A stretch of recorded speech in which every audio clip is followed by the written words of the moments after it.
জয় করেছিলেন। তাই আমরা দেখেছি বিশ্বের চতুর্থ স্থানে যিনার মৃতদেহকে ঘিরে আবেগ উত্তেজনা ছিল। সারা আসামবাসী থেকে শুরু করে সারা বিশ্ব কেঁদেছিল।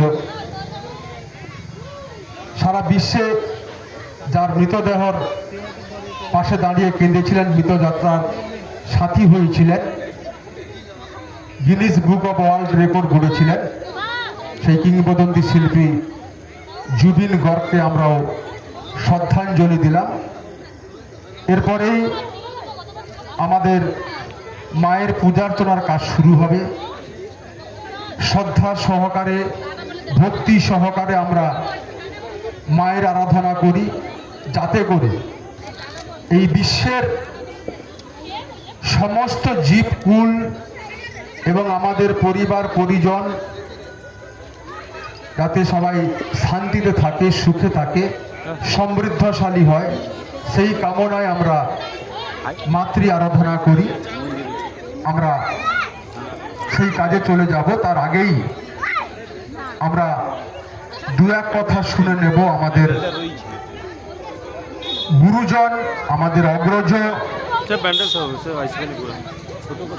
যার পরামর্শ নিয়ে আমরা আমাদের ভবিষ্যৎ পথ চলা এবং আমরা আগামী দিনও যাদের আশীর্বাদ নিয়ে আমাদের এই পুজো কিংবা আমাদের ব্যক্তিগত জীবনে আমরা ভবিষ্যতের পথ নির্মাণ করব, তাদের মধ্যে একজন যারা আমাদেরকে সবসময় আশীর্বাদ করেন, সম্মানীয় মনোরঞ্জন আদক মহোদয়ের কাছ থেকে দু এক কথা আমরা শুনে নেব।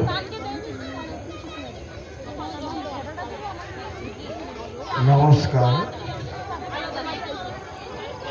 আজ